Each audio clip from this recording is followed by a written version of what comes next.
I transmigrated into the body that holds my heart. Part 8. In order to put a love spell in the food, I stirred the soup with purpose, circling the spoon as if it were a wand, as I cooked. Tristan will be mine and mine alone. He will be obsessed with me, and only me. I chanted in a tone that sounded like a quack, Dr. hawking fake love potions in the street. The kitchen staff burst into laughter from the sidelines, nearly dropping their utensils. Beside me, our ever-composed butler, Mr. Olive, stood with his arms crossed, head slightly tilted in amusement. Add more feelings, he declared solemnly, as if he were the high priest of mischief. I glanced at him with wide eyes, then began chanting again, louder, bolder, ridiculous. Tristan Xavier will be mine and mine alone. Just as I raised the spoon dramatically into the air, Mom walked in, eyebrows raised at the theatrical display. When I was your age, I didn't even need to lift a finger to get your father's attention, she said with a smirk. I was just sitting in the library, minding my own business, and he fell in love at first sight. I rolled my eyes and huffed. Lucky you, Mom. My sarcasm was a little too sharp to be subtle. Mr. Olive, never one to miss a beat, chimed in. What happened between you and Mr. Zane was magical and true, my lady. He then turned dramatically to the others. But with Ms. Krazia, it's clearly black magic. Laughter erupted in the kitchen, echoing off the marble countertops. I crossed my arms and flared my nose in mock offense, pouting as I stood with my ladle still raised like a sorceress mid. Should we call a witch to dispel the black magic? Mom asked, feigning worry as she clasped her pearls. No, ma'am. It's Ms. Krazia is the one performing the black magic, Mr. Olive announced with theatrical flair. The crowd howled again, and I couldn't help but crack a smile through my exaggerated pout. Poor Tristan, Mom muttered with a shake of her head, half joking, half genuinely concerned. I narrowed my eyes, ladle in hand. He won't know what hit him. The second time's the charm. This time, the moment I walked into the company lobby, I instantly knew things had changed.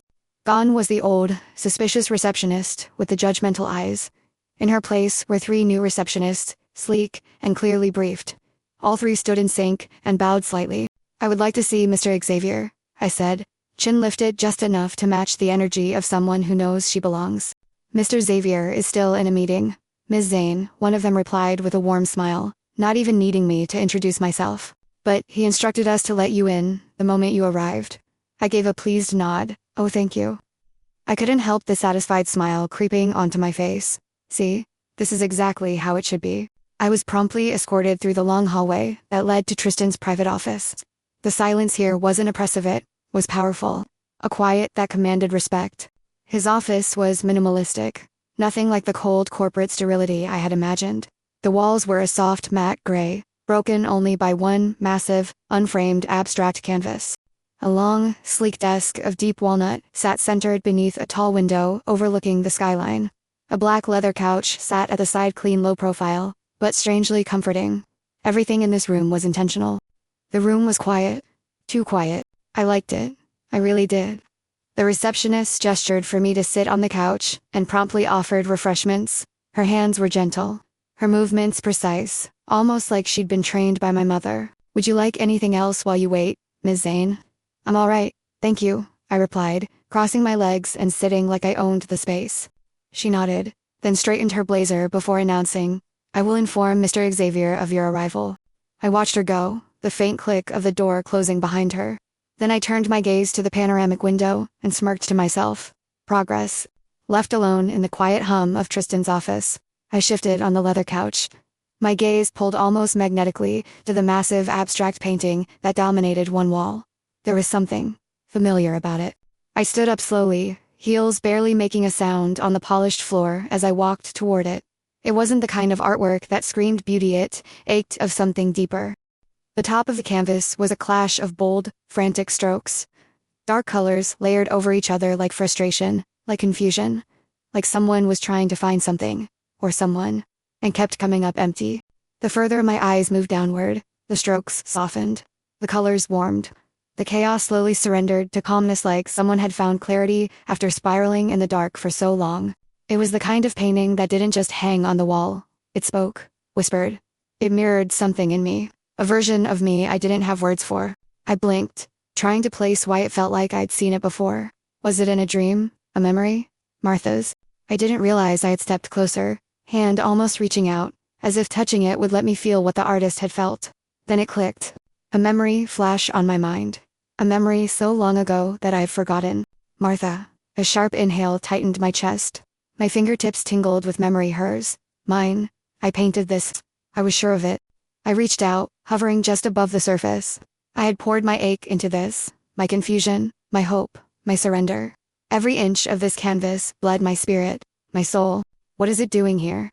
I clearly remembered that I lock all my painting on my private room. So why is this here? Did the Evans sold my paintings to... My throat tightened. Did Tristan know it was Martha's? What are the odds? The door clicked open. I jolted slightly and pulled my hand back, catching my breath as I turned. Tristan walked in, still adjusting the cuffs of his sleeves, the low gleam of authority in his eyes. Do you know the artist? I asked, a little too frantically. I didn't mean to sound so eager, but the words tumbled out like they'd been waiting to escape me. Tristan looked up, confusion knitting his brows. No, he said simply, as if it didn't matter. Why? I blinked, turning back to the painting, hiding my disappointment in its swirling strokes. Of course, he doesn't know. Why would he? It's not like he and Martha ever knew each other, not in this lifetime. Not like that. How hopelessly romantic of me. Almost pathetic. Begging the universe for some connection that maybe never existed. I just thought, maybe it was done by a famous painter. I lied, slipping the hope out of my voice and replacing it with indifference. I figured you bought it for the name, that's all. Tristan raised one brow, clearly unimpressed. I bought it because I liked it, he replied, settling on the couch, his attention shifting to the lunchbox I brought. I don't care for trends. Or brands. Oh. I bit the inside of my cheek and nodded, then walked over to join him. He opened the lunchbox, pausing as the scent hit him. His fingers brushed the spoon, about to taste it. Wait. I stopped him gently. Let's say grace. He looked at me with one of those unreadable expressions, but didn't argue. We bowed our heads for a quick prayer. I'm not a big eater, he muttered afterward, casually, like it was some warning. But to my utter delight, he ate it all. Every last bite. I couldn't help the sly smirk curling on my lips. Of course he did. I had to suppress a quiet, evil laugh. It's one thing Martha was truly good at, and that's cooking. In high school and college, her electives were limited and painfully boring. So, she spent most of her free time in the cafeteria, not eating, but helping. She made friends with every cook, every cafeteria lady, every dishwasher. In return, she got free meals. And better, she learned to make food that felt like home. Food that made people feel something. Even in this life, that magic hadn't left my hands. I silently thought, eat well, Mr. Xavier. You've just had your first taste of me. Even if I wanted to stay longer in Tristan's office, I couldn't. His schedule was brutal, back-to-back meetings, like a punishment for daring to slip into a coma. And honestly, sitting in that sleek, silent office while he drowned in paperwork was more boring than romantic. Since I got no class today, I made a decision. Spa, or maybe a little casino detour. I dialed my mom. Mommy, where are you? I asked in my sweetest, most saccharine tone. Whoa, what a surprise, she teased. Dramatic as always. My baby looking for me after ditching lunch with me, just to parade around with her Mom, I whined in a cutesy voice. You know I needed to make a statement. Just say, it who needed to spell Tristan. I giggled. That's one goal. We both laughed, the kind of warm, ridiculous laugh only mothers and daughters share. I'm going for a spa, she said. Music to my ears. I'm craving one right now, I replied, already imagining the cucumber slices over my eyes and the scent of eucalyptus filling the air. Inside the communal elevator, I wasn't alone. I slipped my silk mask on. Not because I was hiding, but because I couldn't stand the mix of random perfumes and artificial clones. I felt a wave of nausea roll over me. I had always been unsensitive to scents. Then I heard it. Have you heard? Mr. Xavier's fiancé is here, said a chubby woman in her 40s, her voice too loud and too gossipy for such a small space. The kid, the other woman, a tall, overly made-up, 20-something with legs that screamed, gym sponsorship, scoffed. Kid, I raised a brow. Who? Me? My fingers twitched. I was half a second from tapping them on the shoulder and giving them a polite introduction. But then I remembered. I wasn't 25-year-old Martha anymore. I was Chrissia, 19, barely legal. They have a point. The chubby one giggled. I know, right? She's just a child. She's no threat. The sexy one smirked. I didn't react, not externally. I stayed calm, stayed still. But oh, if only they knew.